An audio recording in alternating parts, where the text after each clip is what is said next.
This is the Bear Country Outdoors Barely a Podcast. I'm your host, Doug Joyce, and with me is James Forsland and Chris Cantrell. Thanks for joining. Welcome back, everybody. Tonight we have another special guest here, Mr. Ron Sinnema. Yep. Thank you for coming. Yeah. Of Benchmark Barrels. Of Benchmark Barrels, yes. Just right down the road. He is the infamous owner. One of the famous. owners. The infamous. Not infamous.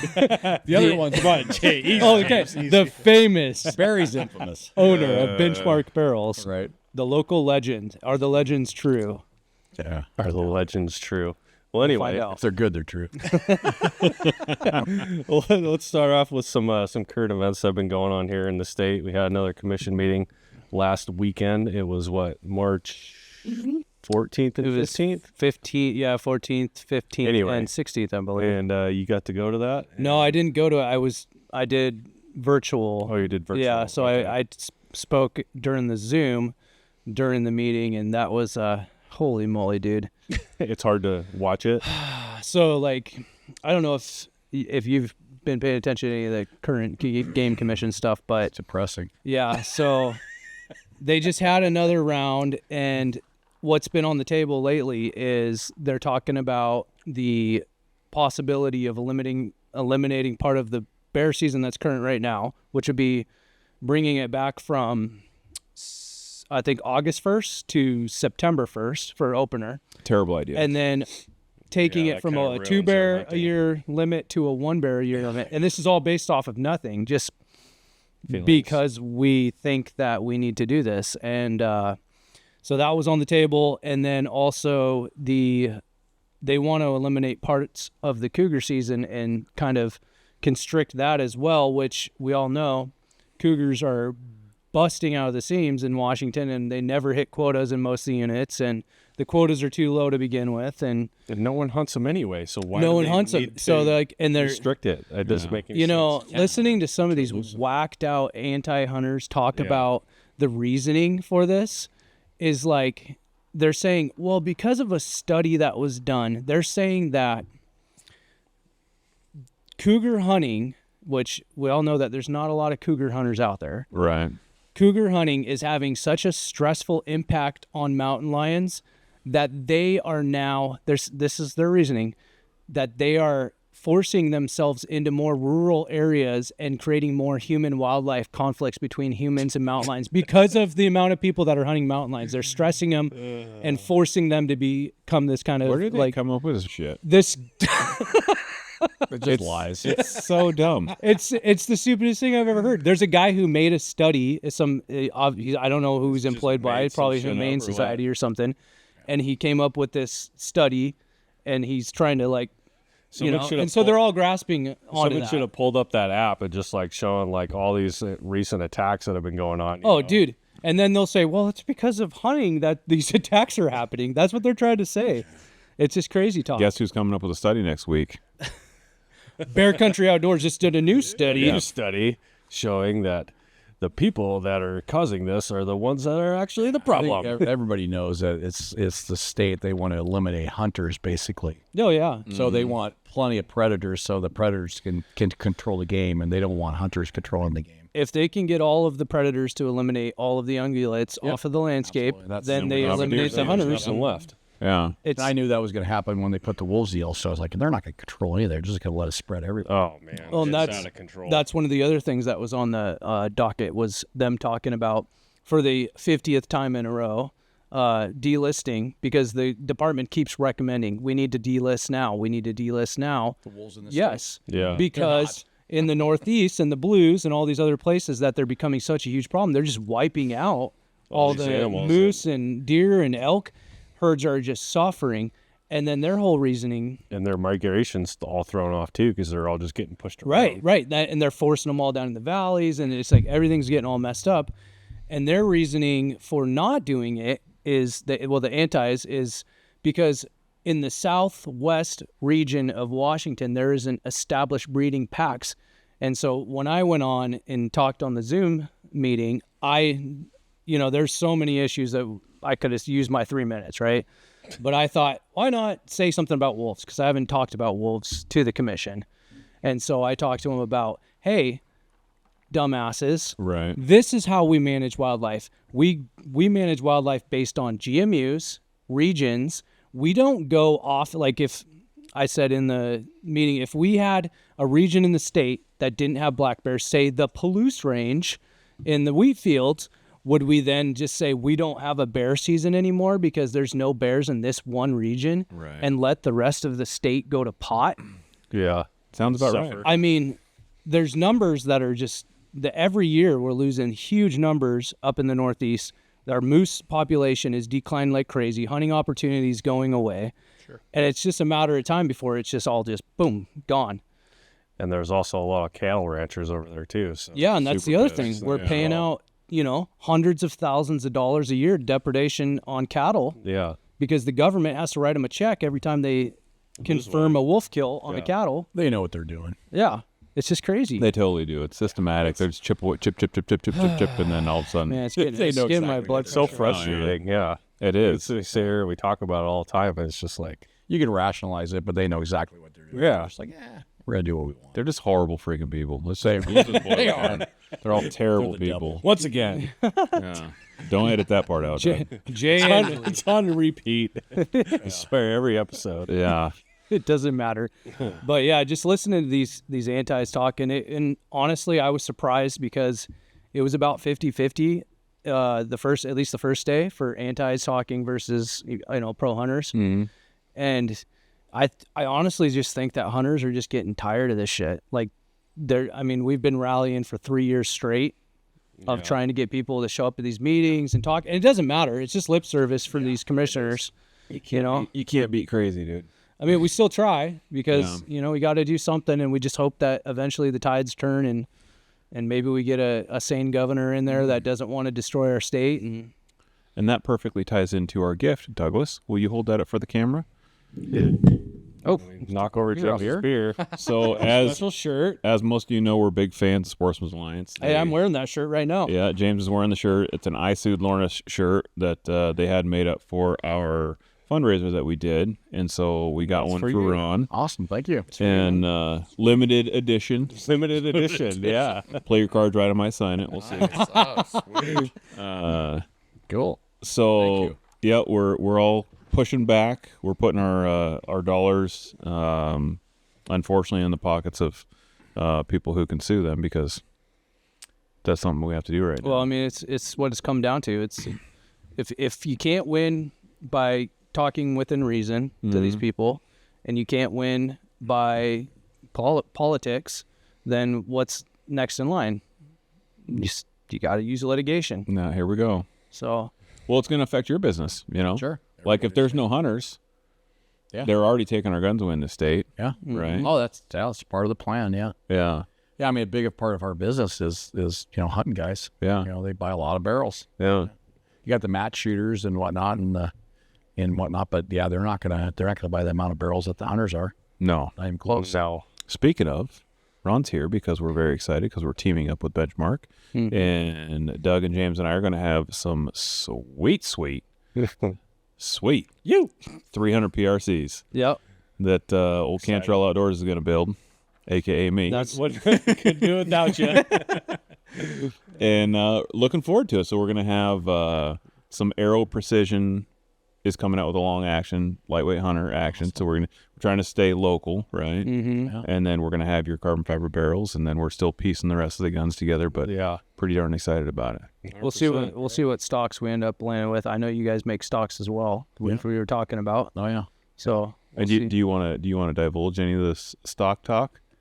Sure. I mean, we have Manners make our what we call the Ibex stock, and then that's basically kind of geared towards long range hunting, basically for kind of a more of a little bit more traditional, and it has the toe that sweeps back and it has a high comb, but and then the Ibex is almost a match stock. It's got the thumb notch and basically it's got the shelf for the bag that's straight.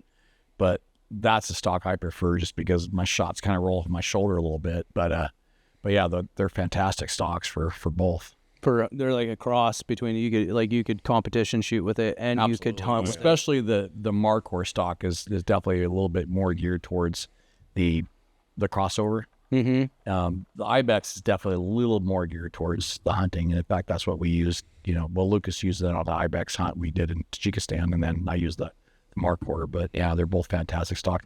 Manners makes our Ibex, and then McMillan makes our Markhor. Okay. And Fantastic. Cantrell Outdoors has been running the Ibex for quite some time once they first came out. Yep. With great success. Yeah. I've shot a few of them. They're really nice. Yeah. Yeah. James's favorite gun is a 308 that I have with dude, I love that that stock on there. And that's what I shot. If you go on our YouTube channel on our spring bear hunt, that's what I shot that bear in the face with. Yep.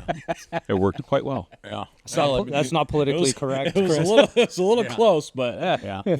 Well, the way that zero tracking. our R&D guy, Lucas, he kind of designed them that way. And basically, so what he designed it for was with a real high comb and a real high, basically, buttstock, with your, of course, in conjunction with your straight pistol grip to when the recoil happens, it comes straight back. And so it's very ergonomic. And then your hand placement on your pistol grip, it keeps your hand basically locked in to where you have very little movement on your trigger finger. Pulling. So it's harder to pull the shot.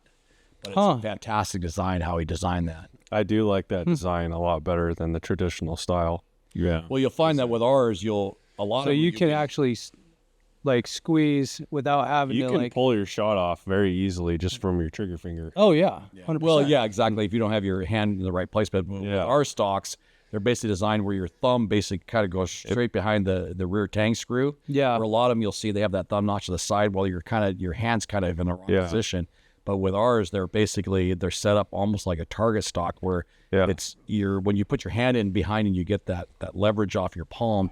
It's very true. When you pull that shot off, it's hard to. It feels really slap the good. trigger. Yeah, And all that comes into play when you're shooting. 100%. I like the offset. So it's got a, if the you palm get, swell. They're not ambidextrous. right. So it's an offset palm swell for a right-handed shooter with a vertical grip. So you can imagine like you guys that have like ARs at home, when you grab your AR and it has that vertical grip and it feels really good. Like you could really like wheel that gun around and shoot faster and more accurately. And then you grab Grandpa's old hunting rifle and it's like at a 45. Well, it brings your hand up and it brings your trigger finger down.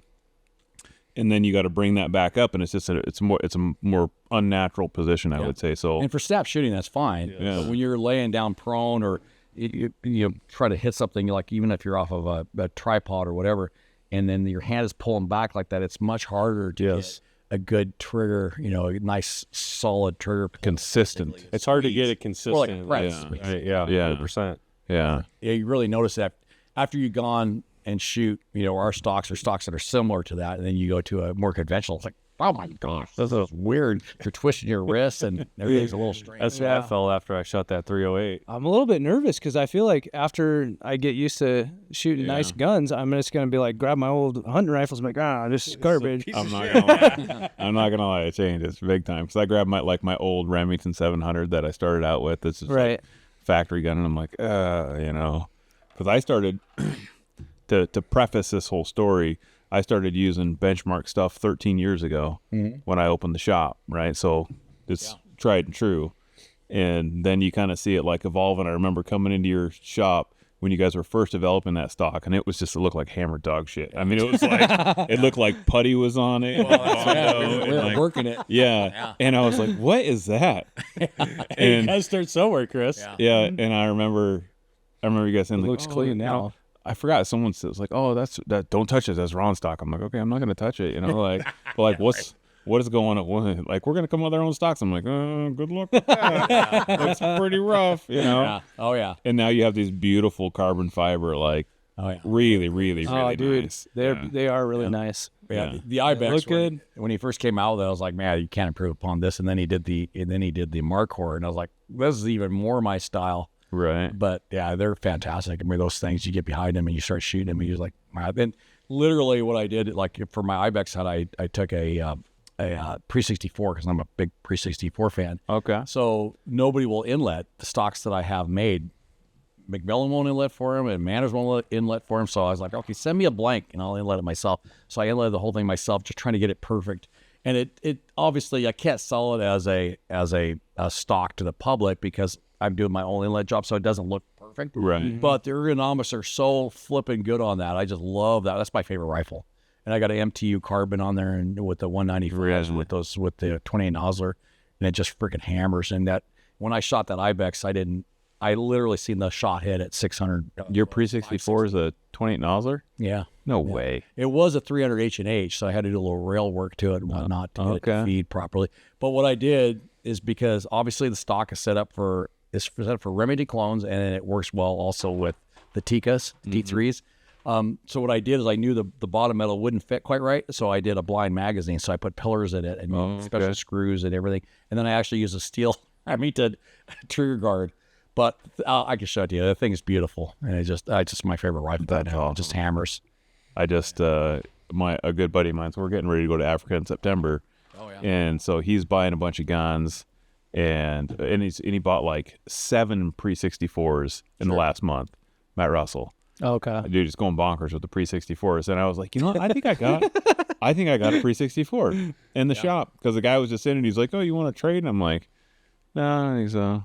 And so I go over and I looked at it, and I was like, sure shit. It was a 264 Win Mag Pre-64 featherweight. Yeah. Featherweight? Yeah. Yeah. And I was like, this is mine now. This is mine now. The Pre-64s, they did a lot of handwork to smooth them up and whatnot, and they're unbelievable. You can't buy a factory rifle nowadays obviously there's some really smooth rifles, but that style of rifle, and then you run it, it's like, oh my gosh, this has a different feel. Even like the classics, when they came with the classic, they don't have the same feel as the Pre-64. They just don't. They didn't have all the handwork. And then as far as I'm concerned, the Pre-64 trigger, or that style trigger, not the box style, is the best hunting trigger ever designed, because it's just, you got 2 big metal parts and you got a spring, and one other little spring, a big spring, and that's it. They're solid. And then 3-position safety, it's hard to beat them. Yeah. I mean, although I like modern actions, I love modern action. There's plenty of really good modern actions out there, but Pre-64 definitely is so weird. I started with Mausers and Pre-64s, and they made a big circle, came right back to them. It's so strange. That's funny how that works. Did you ever run a mousing field? Oh yeah, I have one from American Yeah, Rifle Club? absolutely. The mousing field is very, very good. There's a couple things that bug me about it, like, sorry, Ted, but anyway, Throw them under the bus. Disassembling it. Having to put a screw in there. I don't know why I didn't put a little notch in there for a penny or something to stick in there to disassemble the firing pin. That's my only gripe. But other than that, he actually did the true Mauser style extractor, where when you pull on it harder, it digs in. It has a bevel on your ring where it actually digs in further, which the Pre-64 doesn't have, which is, not a big deal, but it's just the little details that are But I actually ran, I think my longest shot on mule deer was ever with that little mousing field. I had a 7 Psalm on it. Okay. And then I actually ran it in matches too, because I switched the bullheads out and made it I think I was running 243 or 6mm Creedmoor on that same little mousing field. Okay. So that's a great action. There's nothing wrong with it. Yeah, it's great. I like Ted and John over there. Yeah. Lucas is actually, my buddy Lucas is the R&D guy. He's actually doing a rifle right now on a 6 Creedmoor, and he's going to do the coup de grace. Oh yeah, which is a very intriguing little action. Right. Yeah. That was fun. I got to be there for the development of it and kind of get. Is that right? Feedback. Yeah. Oh, that's cool. Yeah, it was super neat to see like all the raw parts laid out and this and that. Yeah. And, No, I look at it, I'm like, this is pretty cool. It was, yeah. And then the other action I'm kind of intrigued with is Bruce Tom, his Bumblebee, and then also his Vampire, which are, I haven't seen them. They are aluminum actions with a steel sleeve on there. And I talked to him a little bit how he developed them, and I was like, holy crap, they're kind of cool because they're super lightweight. Really? But they're very rigid. They're extremely rigid. And rigidity, I don't care what guys say, rigidity has something to do with accuracy. For sure, yeah. But that's a cool action. So I haven't got one yet to play with, but I'm kind of in the future I'm thinking about it. What's the other one that you really like? The lightweight skeleton? The Falcors. Oh, the Falcor. Yeah. And then I think I was talking to you about the Wombats. I haven't ran one of those yet. Yeah, the Wombats they're an interesting action. I mean, I probably should. The only thing is for what we do, I mean, for most guys, it's fine. Just because it's all I want an action that's fairly closed in. Right. And you should probably edit this out. No. But I want to actually, because we go through brush and we're backpacking in and stuff. We're going in for bear hunts and deer hunts on high buck. And I want something that kind of protects the bolt, and I don't want pine needles getting. Right. When I come back on a hunt like that, I got friggin' pine needles stuck in Right. any little spot that it can be. So I want to actually that's a little bit more protected. But for most guys that want to go lightweight. Speaking of, let's touch on something with that real quick. So, by the way, that's why I really like the foul cores, because they're skeletonized, but they're not all the way through. They don't have those open windows. Sure, yeah, that's but good. You're going on a hunt. You have your gun. You run your own brakes, right? Yep. So, what do you do about your brakes? I've heard of guys taping their whole brake off. Yeah. What do you do? I do the same thing, but I'm kind of I've never really tested it. Okay. But so if I have a chance, I will friggin' just take all the tape off everything. Right. And I know guys have tested it and do it, but if I can, I mean, I don't think I've ever shot a gun with all the tape on there, because usually I have time, especially when you're trying to longer range stuff. I'll just take all the tape off. And Yeah, you got a minute to do it. I tape my muzzle, but I've never taped my muzzle with a muzzle brake on it. Like I've taped a bare, just a non-threaded. Yep. Right. Yep. But I'm like, golly, I'm running these bigger brakes now. Yeah. I think maybe like a balloon or something would blow right off. No matter what you got on there. But, when you're using electrical tape or something, it's a little bit rigid. I don't think it's probably going to be a problem, but I've never really tested it, and I like to test things before I actually run it. And Right. I miss an animal or wound an animal because it's a stupid thing. That's why you never see me taping my barrel, because I'm so paranoid about that. Right. I'm like, it just doesn't seem right to me. I don't want to shoot through it. Just a plain barrel I would. Yeah. I've screwed around with that enough to know that that's fine. Okay. My first Ultra Mag isn't threaded, Yeah. and it's just a standard Rem Contour barrel. That's good. Hammer you. I got a lot of fruitcake behind. Yeah, my I barrel, got. you know what I'm saying? I'm running a Model 700 300 Yeah. Ultra Mag The with same. no threaded anything, just And straight cowboy man shit. I load them up. Some 230s, some Burger 230s. Oh, yeah. Dude, hammers those OTMs. Oh, yeah. Dude, literal bombs coming off. Like, but if you don't hit it in the right spot, it blows shit off. Yeah. Sure. I mean, you don't have to have a perfect shot when you do that. Yeah. I mean, we aim for center mass and let her rip. It's gonna kill it no matter what. Big dog eat. Speaking of good shots, hopefully your gunsmith does the barrel right, but you guys came out with, Benchmark did, with some carbon fiber barrels, and then I believe you have some new machining, right? So you have gain twists now?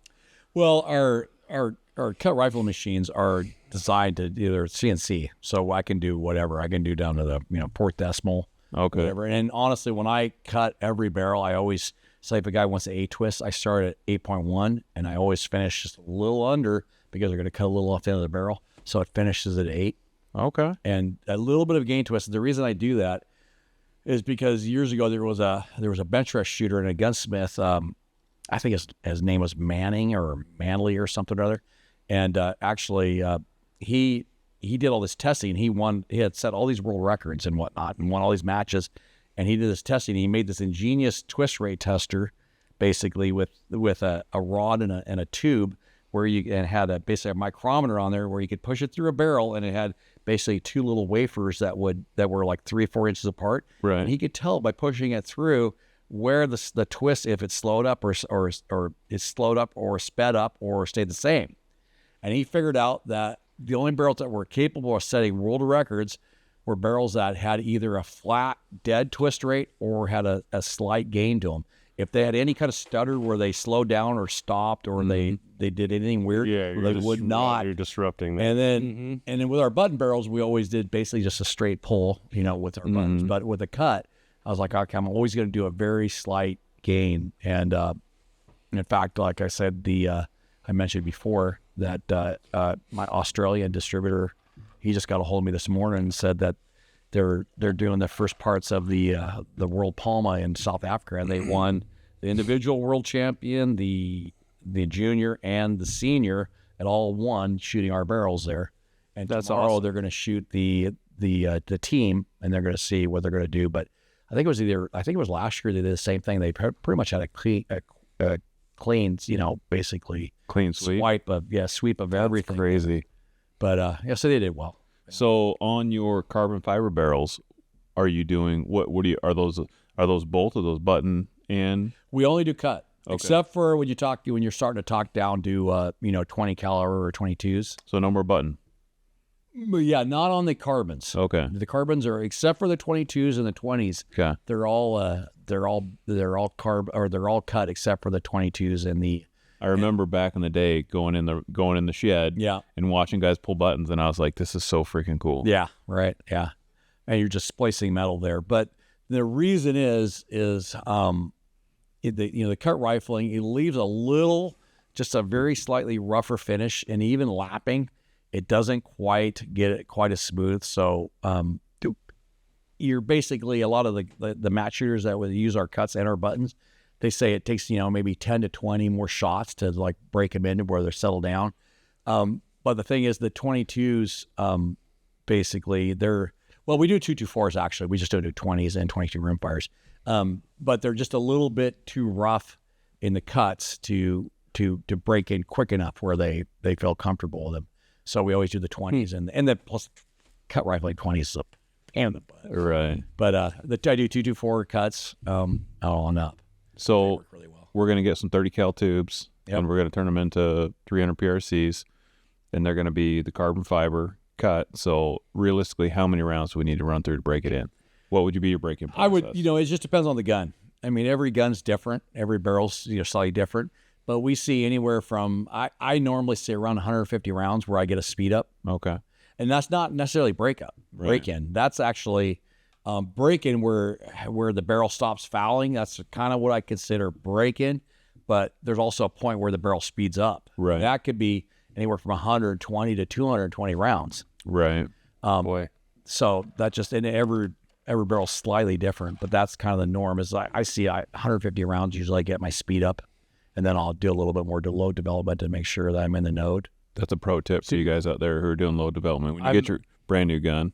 I'm listening to you talk about like 200 rounds and stuff, and I'm thinking in my head, and I'm doing math, and I'm like, so I'm going to be broke now. I'm like, 300 PRC rounds are probably not very cheap. Right. In all honesty, I'll shoot my gun, and I'll get maybe, when I first break it in, I'll shoot it, and I'll maybe get, I'll clean after like the first 3, and then usually it doesn't copper too much, and then I'll go to, 5-round groups, and then after about 50 rounds, then I'll basically do a little bit of preload development, and then I'll shoot at long range to see what my vertical dispersion is.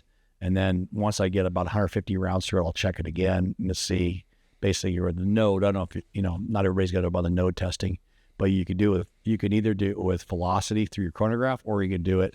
Basically, we used to do it at 300 yards, and we would shoot basically dots, and then we could see where our groups would basically change point of impact. That's another way to do it, but it's kind of a long drawn out subject to get into. But a lot of guys that are watching it will kind of know. Mm-hmm. But anyway, yeah. Yeah, it's going to be expensive either way.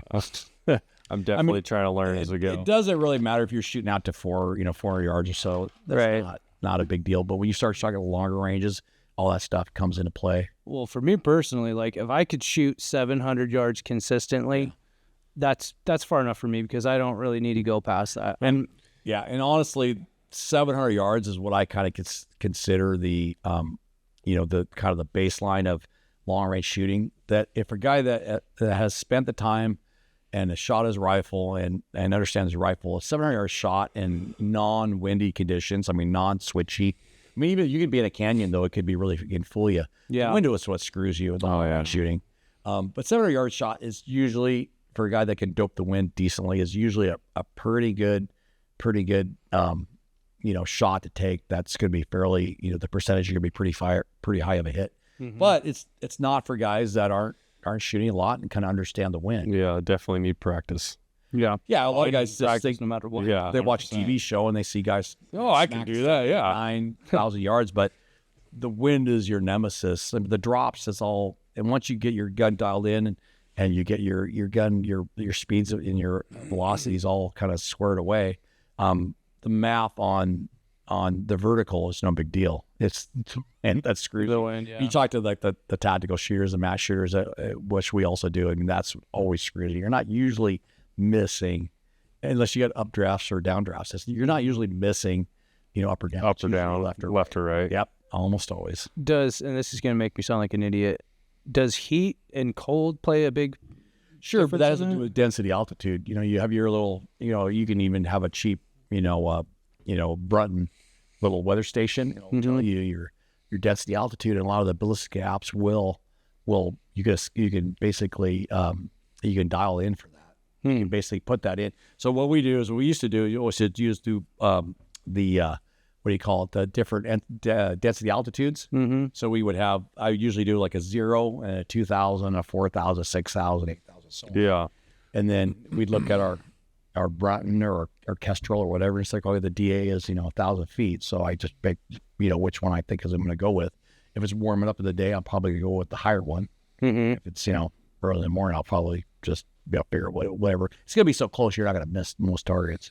Right. But It's not enough to affect it that much. Right. yeah, if you're within a couple, if you're in the middle of that, say your density altitude is 1,000 and you have a drop chart that's 0 or 2,000, it's not going to be that much that you're going to miss a freaking, even a 2 MOA target if you're talking that. If you're talking game, then you kind of have to kind of figure out what you think you need to do. Right. It's going to be, you're talking inches. You're talking inches then. Most guys, I tell them, like, when we'll do low development and dope sheets, and I tell them 2,000 degrees, 20 degrees. So, like, or 2,000 feet, 20 degrees. Like, you can get away with that, but just know that you're going to be off one way or the other. But then it kind of talks about, like we were talking before, like, learning how to be a good shooter. Like, say you're shooting a 308. Well, you can't shoot a 155 gram bullet out of a 308 and think like, oh, don't worry, I'll kick the wind the same as I'm going to shoot out of my 195 out of my 28 nozzler, right? Oh, no. So we cheat. No. We totally cheat. I shoot a 28 nozzler as well with a 195. I shoot an ultra mag with a 230. Yep. I don't shoot a light bullet because I'm not that good at reading the wind. Yep. Yep. Well, and it's just one more thing to consider when you're setting up for a shot on an animal. So like a lot of times you don't want to have to have time to like. A lot of times it's like, oh, hurry up. Yeah, I'm always like, hurry up no matter what. And I'm like, I'm not going to be like, well, what's the wind doing? Like, I just shut up and shoot. Yep. But Speaking of, you just went on an ibex hunt. Yeah. Why don't you tell us about that? I want to hear about this ibex. So I've got the internets and I see the TV and I'm like, Tajikistan, Kyrgyzstan, like all the stands. Yep. Because they got giant ibex and big Marco Polo. Oh yeah. And someday I want to go do that. So let's hear about it. This is bucket list. Yeah, sure. the Tajikistan hunt actually was Lucas's number one on his bucket list, and it was like 2 or 3 for me, and I was like, yeah, let's do it. And it was inexpensive enough. We went with a basically an outfit that was a conservatory, and so basically you're kind of hunting with probably some of the poachers that I used to shoot the stuff for for subsistence. Yeah, and they're actually going out there and making a little money on it. So they're good hunters. They're very good hunters. They've done it a time or two. They know what they're doing. They know where these animals are. So we were watching the videos and guys are talking about it. It's like, yeah, if you're going, at the high altitude, I mean, you get altitude sickness and they're taking pills and of course they get diarrhea and all this stuff. But luckily the area we were going into was kind of a newer area and we're only going to be maybe humping up to maybe 13,000 feet. We ended up getting I got mine at 11 and Lucas got his at 12. And we've hunted up at that altitude before, never had any problems, and we were fine. But you breathe a little heavier, but it was fine. But the people were fantastic. I mean, it was the hardest part, honestly, was we had to go in there on basically we hadn't slept in like at least 24 hours, and then we had to put our backpacks on and we had to walk. Oh wow! With not much weight, luckily, for like 5 hours straight. I was like a 4,000 foot elevation, and it wasn't too bad. But then, and then we got to camp, the first camp, and what they call the rangers, they actually weren't there when we got there. It must have been like 8 or 9 o'clock at night. And so we didn't have our sleeping bags or anything to camp out. So we're literally started a little fire. We're sitting by a fire and we're both falling. So I'm sitting on a rock and almost falling on the fire. Lucas is standing multiple times. Dang. On the fire. And then all of a sudden you see these rangers coming in. You see these headlights coming over the ridge, and it's like a movie. I mean, these guys are going all over the place picking up wood and all this stuff. And they were cool guys. I mean, they were all happy to see us and shaking your hand. And anyway, so then the next morning we went to, that was first camp. The next morning we hiked into second camp. And then I think the day after that, we ended up going up high and then getting our ibex. But this is all on foot. So it's all on foot. So 2 camps and then one more just to get up to where they're at. Yep. And it wasn't, Sounds intense. We trained a little bit. It sounds like what we should have done, Jim. Yeah, this sounds awesome. But honestly, when you're not carrying, because we've done a lot of backpack hikes in the Yeah. North Cascades, me and Lucas have hiked back in like 27 miles, and I was carrying like 90 pounds. He was carrying 100. Holy At different times in hot weather, and if it wasn't for electrolytes, I wouldn't have made it in. But we took like a day and a half to get into these places, and we'd buzz out sometimes in a day. But we need to get tougher, Doug. I was going to say. but going into Tajikistan, I mean, those guys are carrying everything for you. It's like you feel guilty. It's like Right. So it's not a big deal for a Western hunter that's can hike around these mountains. Until you get up in the really high elevations, and we only went up to like I say, I went up to 11, and Lucas had to recover his goat at 12. You'll be fine. You hear these guys these horror stories that say it was the hardest hunt ever.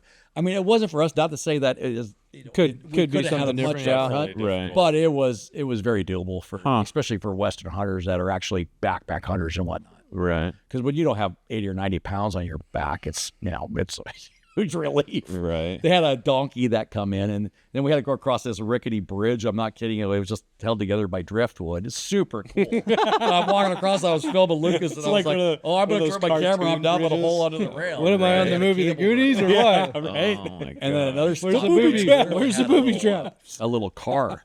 You had it was like a little car and a cable, and you sat in this little steel frame, and you zipped across on the way over. Holy On the way shit. back, they had a couple guys pulling you back over.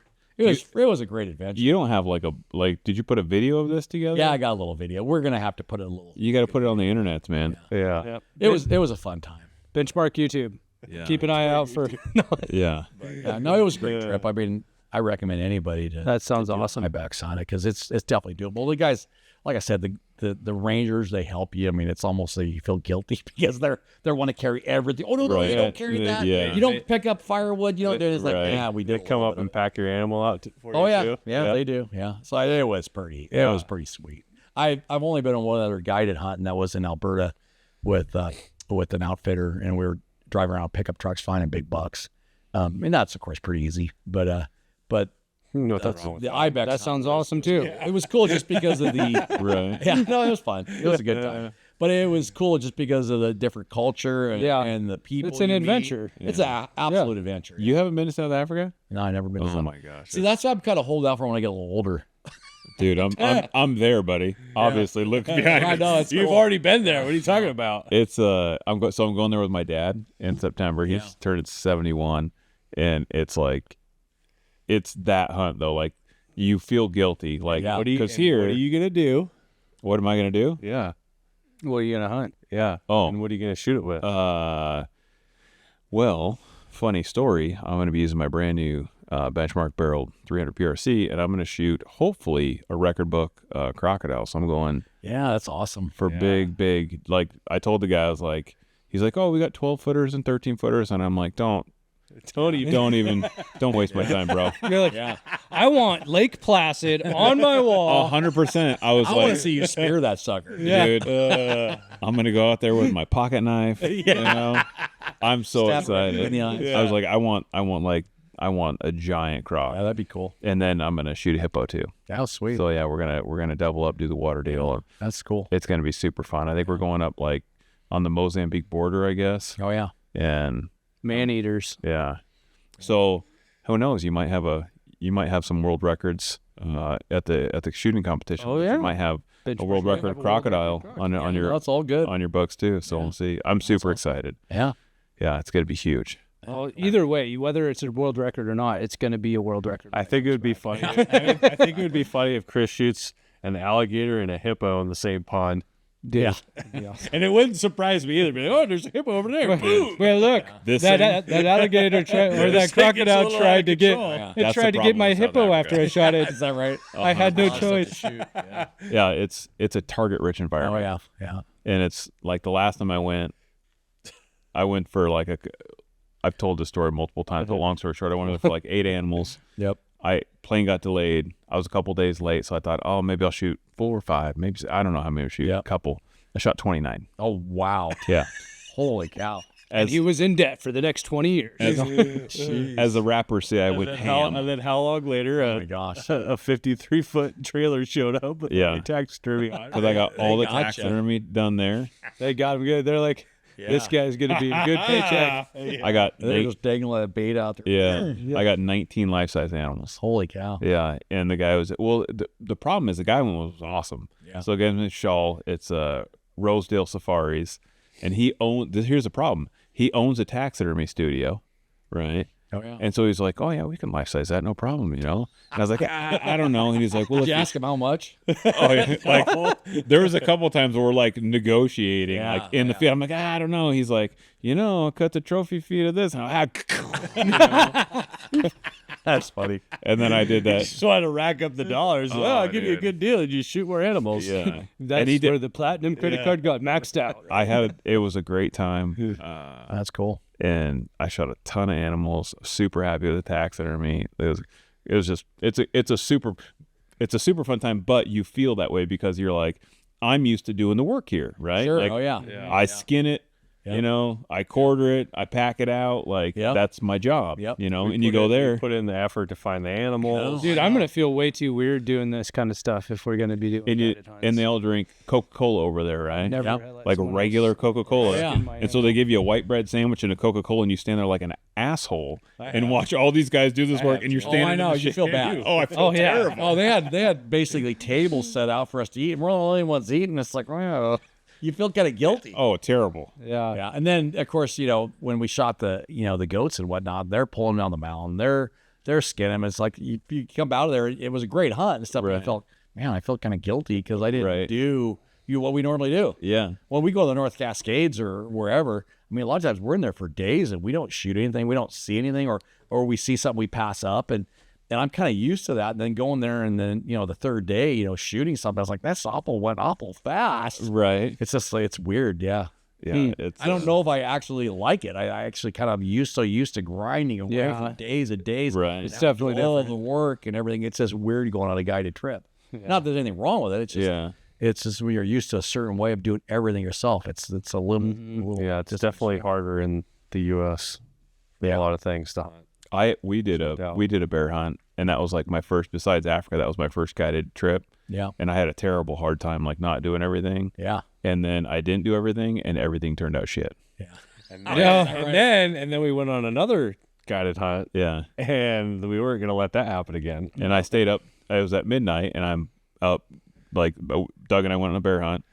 I shoot this bear. We get back, and like I'm skinning this bear and getting it quartered and everything. Well, like, we called the guide, and we asked him what we wanted to do, and he said, "Oh yeah, just bring it over to my place, and I'll hang it up, and I'll skin it tomorrow." And me and Chris are looking at each other like, Nope. no, I think we're gonna take it and do it. This is after my Alberta trip, and the guys, they just take it and they want pictures and everything. Well, they're not going to do anything that day, right? Because a lot of times you shoot them at night, so they just let them lay there. It was hot as shit. These black bears are just sitting out in the sun, and we lost a bunch of hides. I shot two bears. I lost all my meat. Oh wow. Yeah, it was That's a shame. yeah. So Some bad comments afterwards. Yeah, yeah, yeah. Man, So- we've kept this Some one beautiful clean. bears though. Yeah. Yeah. Oh, yeah. Like one. I shot a real Dane. Like the guide, not the guy who owned the outfit, but like my guide guy that he hired. Yeah. Great guy. I felt like he worked really hard. He did a good job. But when you work for someone, you do whatever they tell you to, and they're just kind of used to this. And like when I told him we were going to bring the meat back, he's like, "What? Yeah. Why?" And I'm like, "We're not hunting them on rivers with stinky old fish. Like these are like tasty bears, right?" Very bears. Yeah, and they're just like, like, Yeah. if you want, sure, I guess if you want to take the meat. And I'm like, we got like, how many guys do we have? 6 guys or something like that? You guys had like 6 guys. Yeah, so we shot 13 bears. Oh wow. And I'm like, yeah, we're bringing the meat back. Like we drug a trailer up there, drove up to Alberta. Yeah. And it was just super disappointing in the end, So, I mean, I'd like to go again. I'm not gonna go again with that outfit, but You learn your lesson real quick. yeah, There's so many bears on the North Cascades now, though, that the guy can, if you're willing to backpack in. I mean, me and Lucas went up a couple years ago, and I think we seen in 2 days, I think we seen 8 or 9 bears. really, I mean, there's so many bears. I mean, you got to hit them when the berries are kind of right. I mean, that can be, you can see all of a sudden a ton of bears one day, and the next day there's nothing out there. It's kind of been weird, but I mean, there's one time we were in the North Cascades, and I think we counted. What did we count? I think 13 or 14 bears. There was this huge meadow, and then we were counting bears, and there was like 13 or 14 bears in there at one time. Wow. We were like a mile and a half away, but Right. But still, there's Okay, so where is it? You have to so- send me the Onyx point. where is Right. Yeah. exactly. Mile and a half is chip shot for the old benchmark barrel. Yeah. Oh, we're gonna put her to the test, boys. Yeah. We actually went in there. It'd be like a firing I think a squad. couple weeks later, and we got Lucas' son. We got him a bear in there, Nice. but we only seen 2 bear that time. So I mean, they can kind of dry up. Well, that's the thing is those berries get burned out, and they're trying to push the season back, and they're doing it like you said. They know exactly what they're doing. Oh, yeah. because once the berries get burned up, it's super hard to find the Think berries. about it. September 1st opener, dude. It's going to be game over for most areas. Oh, for sure. Yeah. Yeah. You're not gonna find them. I used to got a lot of buddies that wanted to go in, and buddies' friends. And I mean, at one time this is a lot of years ago, but in a 2-week span, we killed almost a bear a day. Wow. I think we missed one day we didn't get a bear, and we had low spots when the blackberries on, and we had high spots when the blueberries were on. Right. We were into them every freaking day, Wow. and as long as the guys could hit them, we were getting bear out of there. So Right. we just hammered them. This was a lot of years ago, but there's more bears now. Yeah. Yeah. But the problem is we don't have the access we used to. Yeah. I mean, it's friggin' all the roads are. I don't blame them.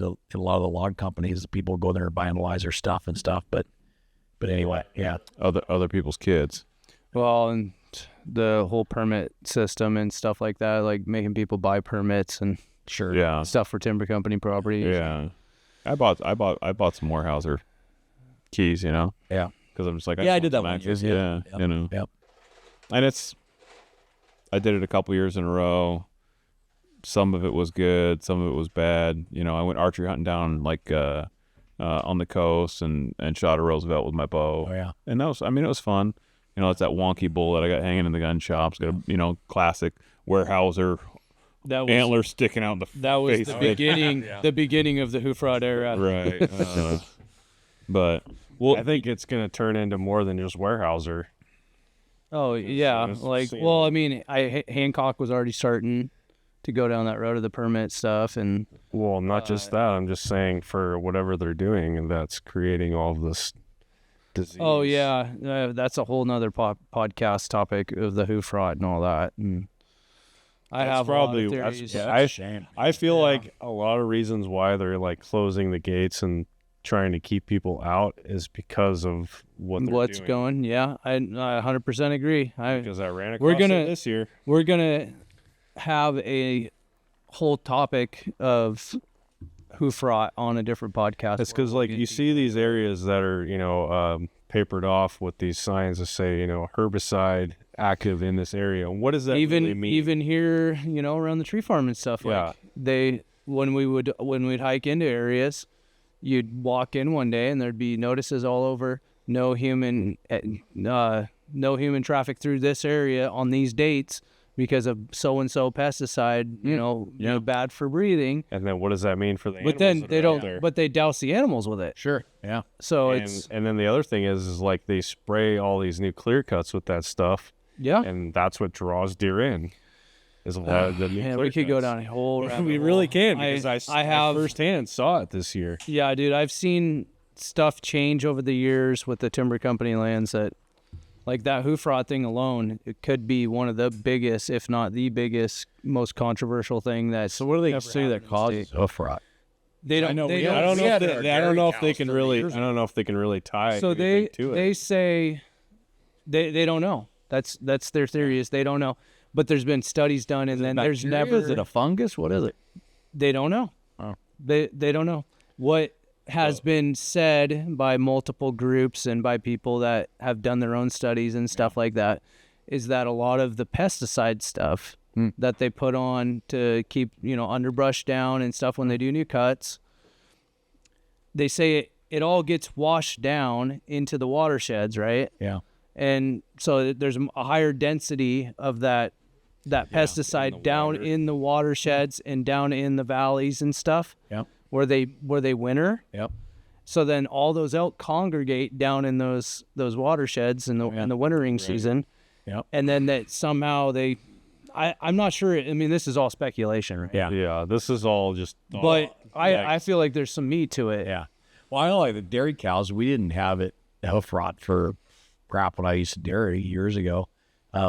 We didn't have it, I don't think, in the 70s. I think we started seeing it in the 80s, the hoof rot, and we had to treat it with like foot baths with copper sulfate and muriatic acid or whatever. And that helped. And then I didn't even hear about it, being on the game until, here. Oh, and it's how long ago, but it's straight. That's wiped weird. out 2/3 It really of the started Western with herds. the elk, yeah, and then yeah. I think it's been translating to the deer. I'm Speaking of dairy, be surprised. Yeah. Speaking of dairy, I've been I know that you sell some milk there. It's my brother. I know. But the viewers don't. Me. So, why don't you tell us about that and how you got into barrel making? Wow. Yeah, how did this all start? Like, how did this whole obsession and Well, I mean, everything start with it?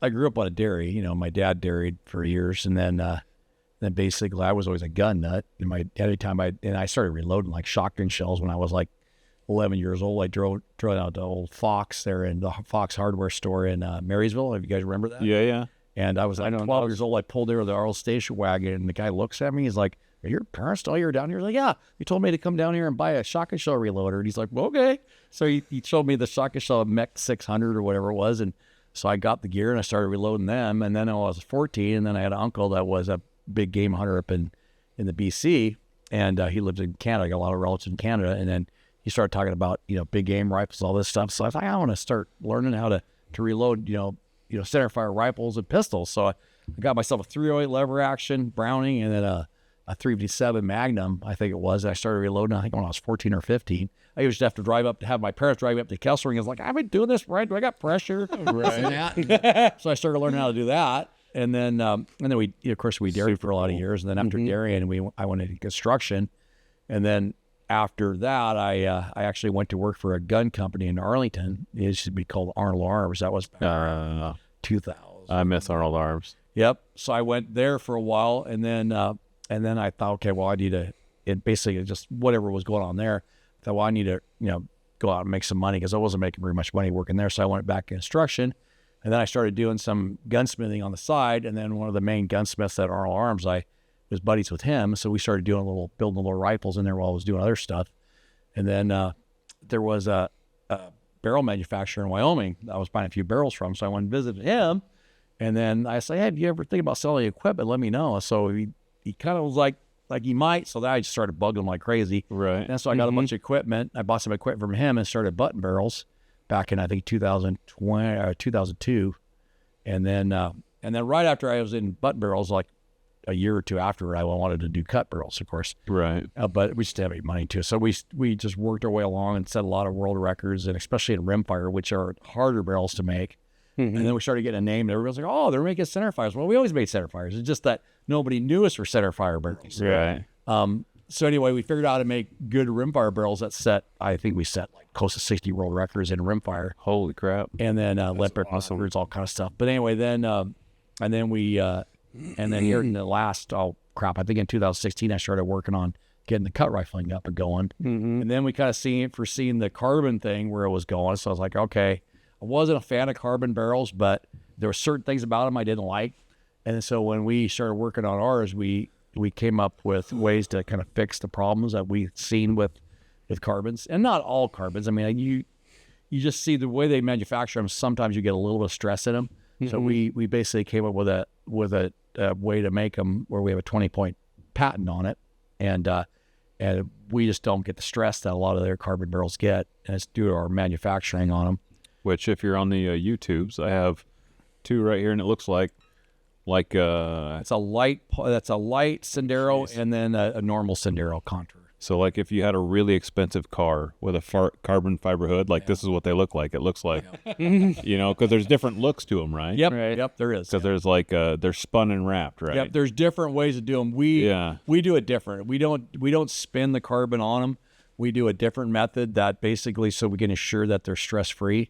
And the problem with barrel and barrel steel is even with button barrels, is the stress relief. The stress relief is extremely important, and I figured that out pretty quick.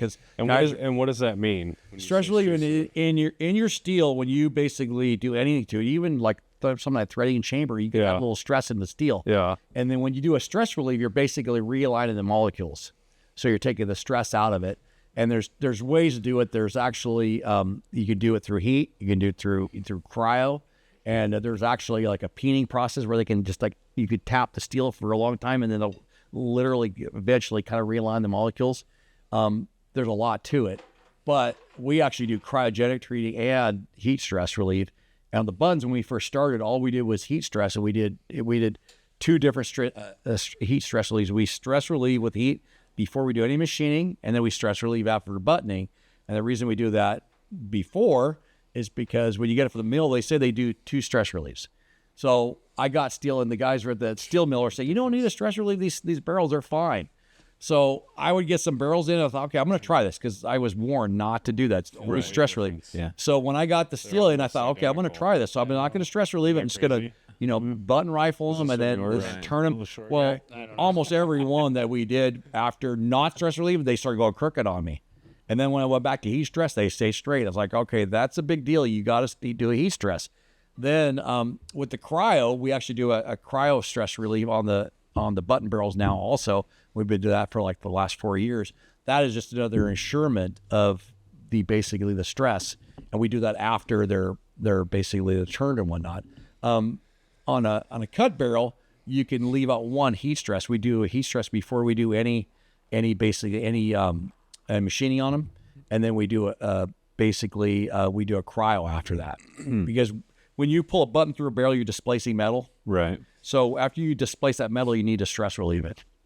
And I'm amazed at how many barrel makers do either very minimal stress relieving or no stress relieving. And I also believe that's a reason that we have such a low reject rate. I mean, we were talking to some of our customers on the basically the reject rate of barrels, guys sending barrels back, and it's like less than 0.1% of barrels. And then we've actually taken some of those barrels, put them on their rifles, and shot them, and they shot great. Right. So, I mean, it's very, very low. I mean, our barrels are very, very consistent. A lot of guys don't go through that because it's time consuming. It's a lot of manpower, putting them in, taking them out, doing all these steps. So, I mean, I've always been at the mindset I want to make, the best barrels we can, and stress relief is a huge part of it, cryo and heat stress relief. But anyway. And how do you test them for straightness? Basically, look down them. Yeah. Yeah. I mean, you can spin them a lathe. You can put gauges in them, but after you train your eye to it, I mean, I could look at a barrel and spin it, and then I could tell probably within a few thou how straight it is. I was hoping that there was a trick because I do the same thing. I look down it, I spin it, and I go, "Yep, looks good." You could take a plug with a little hole in it, and Right. you see the rings, and the rings you'll see a whole bunch of rings that are much finer. Right. So you see a series of rings, and it'll be easier to tell. I mean, you could obviously stick a ranging rod in there with pilots. Right. You could put a lathe, you could put it in there and see how straight it is. Honestly, I've seen some extremely crooked barrels shoot extremely well. Really? But it's because for whatever reason, the drill wandered a little bit. If you have stress in the steel, a barrel a lot of times will not. It'll shoot good for a few shots, but then it'll start to walk. Mm-hmm. And the ideal is to shoot it. When you shoot a lot of shots through a barrel that's well stress relieved, what you'll see a lot of times the barrel the group will open up a little bit, but you won't see a different point of impact. Right. But as far as the stress relieving, it's super important. But yeah. I've definitely seen some walkers because it's like, Yeah. And that's what I didn't like about carbons at first, is because it's like, crap, these carbon barrels, you hear so many guys, and I had set my barrels, way back when we used to actually make blanks for different, carbon manufacturers, and you would get a barrel back, and it, for one thing, it had its weird twang to it. It was like this weird vibration. It was Right. like, what the heck is that? And those are some older barrels, I have to admit. I mean, maybe the newer ones are better. But I mean, there's no doubt about it. A lot of the carbon barrel manufacturing guys have figured more stuff out, and they're better than they used to be, definitely. But when we addressed our carbon barrels, we wanted to make sure that the barrel alone would, even if you didn't have any carbon on all, that it would shoot extremely well, and then putting the carbon on would accentuate it. So when we put our carbon on, we ensure that it's stress free. okay. If you take a barrel that basically and you wrap carbon on it and you bend that barrel a little bit, when that barrel warms up, it's going to warm up the resins in the carbon, and guess what? It's going to allow that thing to go back to where it originally wanted to be pointed. Oh, I got That's the problem you get with. Right. And like I say, a lot of them you won't see that, but you will see it on a certain percentage. And our percentages that you ever see that is not going to be because our carbon it's going to be because that steel has some residual stress. And you can, even though we stress relieve multiple times, a minimum of 2 times of, cryo and heat treat, you can actually see that once in a while where a barrel will walk a little bit. And then sometimes and the amazing thing is we'll take barrels that walk a little bit even from other competitors. Right. And we'll want to cryo on it, and all of a sudden, bam. It's like what we're talking about before. Really? We've seen barrels that shoot 2 inches, and we do a cryogenic treatment, and they'll go to shooting 0.2 of an inch. Really? And it's about, I would say, 60-70% of the time. Really? Yeah, it's pretty amazing. And guys that say cryo doesn't work, they really haven't tested it. We've been testing it for quite a few years, and it's actually beneficial. Not on every barrel, but I would say 67% of the barrels, it's pretty huge. So I got 2 questions for carbon barrels specifically. What? Nothing.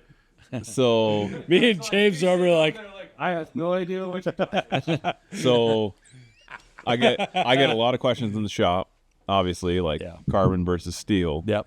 And one question I personally had was, both of them, to be honest, like the heat dissipation and the harmonics. Yep. Right. Yep. Because a lot of guys listen and know that like the harmonics makes a big difference in your accuracy, right? Yep.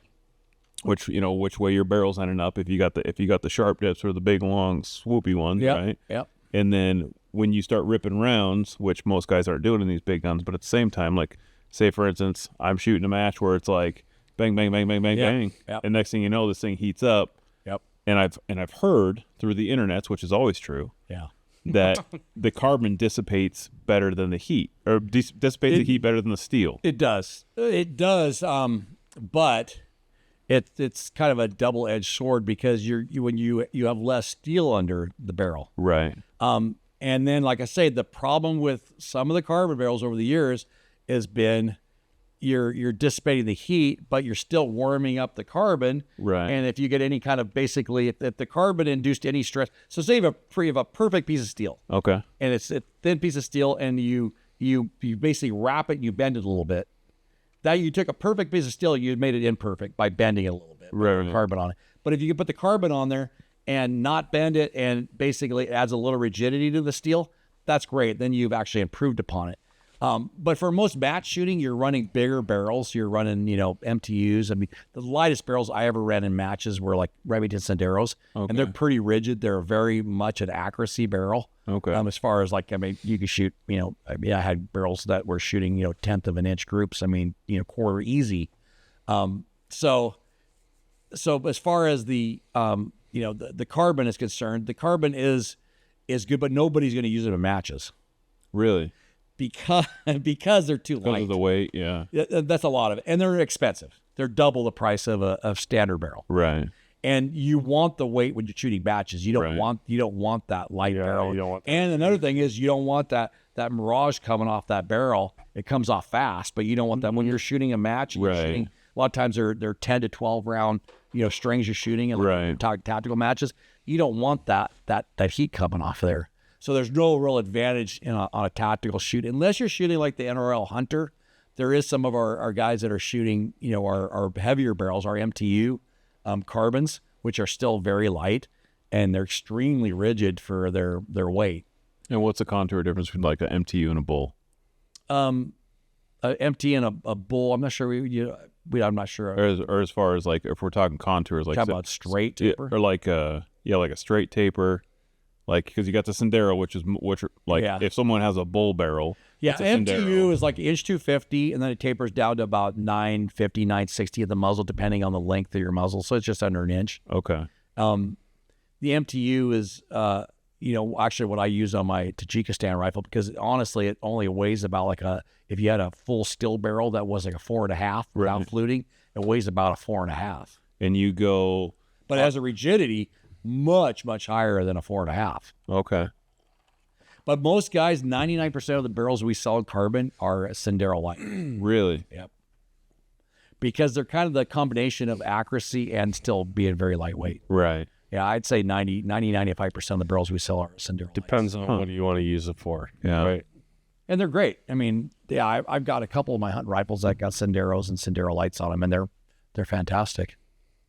But yeah. But yeah, the carbon is great. It's really more towards the hunting application. Right. Yeah, I like it for that.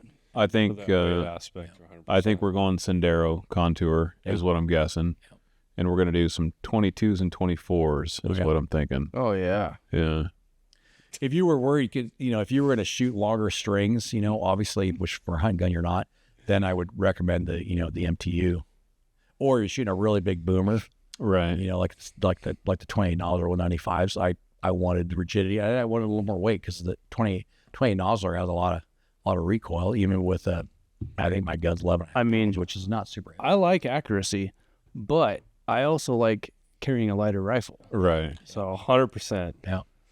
It depends. I literally have rifles for certain areas that I hunt, because there's certain areas I know I'm not going to get shots past 600 yards. Right. And other areas I know I can get shots out to maybe, much further. Right. So I literally have rifles for certain areas that I carry, and then I will carry other rifles in different areas. Yeah, 100%.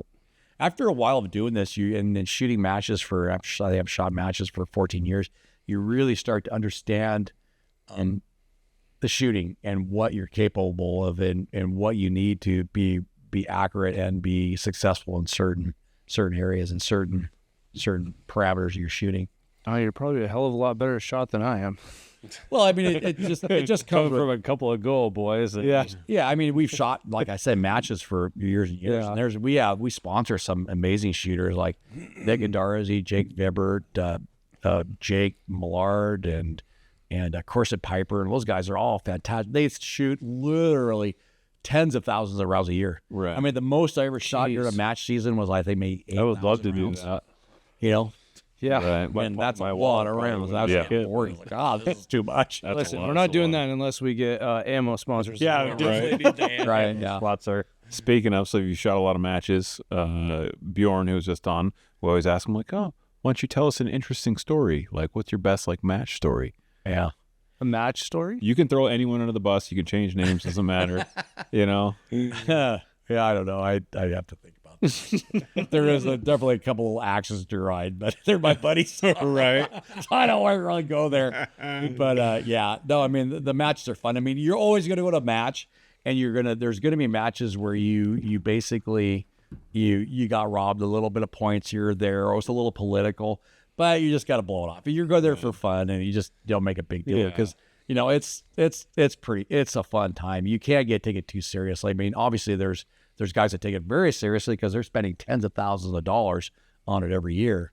But when I go there, it's for fun, and just to see the guys that we like to hang around with, and the customers that we sponsor and then use our stuff. And it's always nice to hear good stories. How much they like Put your skill to the test. Yeah, no, I mean, there's nothing better, honestly, that if you want to hunt and it would be effective rifleman, you're never going to be a better rifleman than the guys that shoot tactical matches, especially if you start shooting lighter rifles, or shoot the 308 class, or shoot the NRL Hunter, because they're shooting lighter rifles. Right.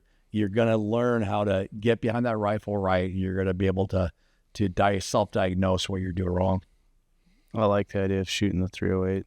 Yeah. It's fun. The last couple matches we went to. I think you've never had a problem with that for the last 20 years. Chris, Jim. I'm taking that 308 out of the gun shop, and I'm going to use that one, okay? All right. That sounds good. We'll see where we go. It's got an Ibex stock on it. I'm going in against everybody with that 308. Yeah. I'm going to lose, but Hey, it shoots. Yeah. It shoots. While I was doing a bunch of prototypes for the SWAT team. Oh, yeah. Because they're all 308s. Yep. And then I did one, for some reason, I did one like with your stock, which is more of a hunting style stock. Yep. But I thought, well, I don't know what they're going to like, right? Yeah. So I'm just building guns. Well, why not, right? Sure. And then they're like, oh, yeah, we want the chassis. We want all the tactical stuff. Yep. And I got this gun. I'm like, I really like this gun. Yep. Like, it shoots really well. Yeah. And then I put a nozzler can on it and went and shot it. And it's like that loud. Yeah. And I'm like, okay. Yeah. Yeah. Let's go shoot some bears with this. I've ran chassis for years too in matches and stuff. I like chassis, but I have a tendency to like something a little more traditional. I like the feel of the stock a little bit better. And some of the chassis don't have, you're touching aluminum and different. That's for a big thing. Yeah. which sucks. So if you're cold already, then you grab a chassis that's cold. Some of them have covers for different things, but it's hard to beat, honestly, our Ibex stock or the Barcor. I mean, the ergonomics are so flippin' good on those things that it's hard to beat. Like our Markor that has a full length Arca rail, and then Really? Yep. And then even on our Ibex, I put pillars in where I put Arca rails where I want them. Okay. So I customize it.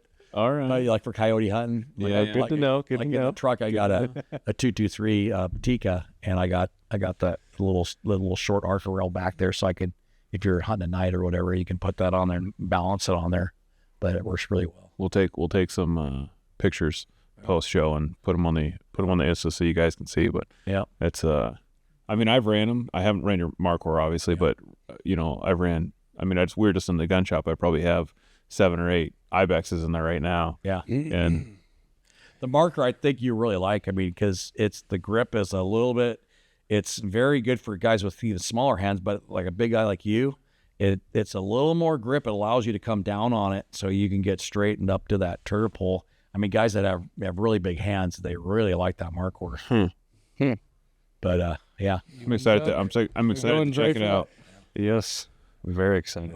So if say for instance, if I'm an average Joe Schmo and I want to buy a barrel, do you guys just sell blanks? Do you sell? Yeah, we do. Yeah. And you sell finished and blanks? Well, basically, it's you say what now? So like, say for instance, I'm like, hey, I have a Remington 700 at night. Boy, your barrels sound awful hot. Yep. I want one. Sure. What's your main service you guys offer? Well, I mean, if they just want a barrel and they want to, send it to their gunsmith, they can just order a barrel, whatever contour they want. We offer a lot of factory contours, and then of course, our contours, which are similar to the Liljas or the Kriegers or whatever. You got your 1 through 5, 6, whatever. Mm-hmm. Then you got Sendero contours and whatnot, and we actually even make a carbon barrel that's a number 5 contour. That's not super popular, but it fits into certain stocks better. Than say the Sendero or the MTUs, obviously. Right. Sounds like you have the capabilities of pretty much doing whatever you want. So to do. theoretically, I could put one of your barrels on my Model 700 308 Sure. that I've had since I was a kid. Yeah. And it would shoot probably 100 times better. Yeah. Yep. Yeah. I mean, a lot of times what we'll do is what Chris does too. Are you gonna do that? You prep the action, you do a little things that Right. trim up or whatever. Well, that's why we have Chris. So Yep. he can, And Benchmark does that as well. nice. I just send it to you. we predominantly are barrel makers. Yeah. I mean, we do a little bit of rifle smithing and whatnot. We do it for ourselves and whatnot, but we honestly are there to kind of produce barrels for guys like you that know what they're doing, that put together rifles and whatnot. That's our main goal. Our main goal was when we started barrel making wasn't to compete with our customers. It was to Provide. customers Yeah. with a good product. With a good We tell all our product. customers that. Yeah. Oh, and you guys are doing a damn good job of it too, because I mean, Thank you. Benchmark is getting around on a lot of there's a lot of buzz about Benchmark barrels. Yeah, well, we've been in business 22 years, and we paid our dues, definitely. Oh yeah, for sure. But we have always had the attitude that we're going to try to do the very best product we can, and we definitely do. We spare no expense and time to produce a good barrel. I mean, that's So listen up, folks. That's what it's all about. Putting out a good product consistently. the consistency is a thing. Anybody, you could have Quality anybody over the worst barrel maker in the world could make a barrel that can set a world record. Right. But can he Day in and day out. consistency? That's the whole thing. That's Like I said, our rejection rate, we've had different customers tell us that our basically our sendback rate is less than 0.1%. These guys that order basically 1,000 or 2,000 barrels, probably I'd say 900 barrels a year from us. Some of those Right. guys, they go, it's like, holy cow, we've never had a barrel maker that we had to send back less barrels than your guys. So That's cool. That's incredible. yeah.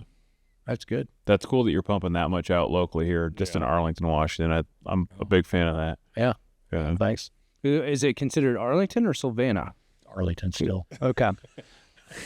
Because it's We're closer to Savannah, but yeah. yeah. Yeah. Arlington address. I don't think anyone knows where Savannah is. I know. No one does. No one knows. I know. I know where it Savannah is. I used to So- ride bulls there. Yeah. Yeah. At old Rockin' Jays back in the day. Yeah. Well, that sounds good. Doug, why don't you wrap us up? Well, I'd like to once again thank all of our sponsors for sponsoring us, and once again, Benchmark Barrels. And Ron, thank you for coming on with us. That was fun. This episode brought to you by Benchmark. Yeah. I'm really looking forward to building some guns and seeing what they do this year because it's gonna we got be a lot real of big fun. hunts. We got a lot of plans. Yeah, we do. Good old time. Need to crush some more bears. Yeah, we did yeah. have some bears. That's always the plan. Yeah. So, well, until next time, guys, stay humble and hunt hard.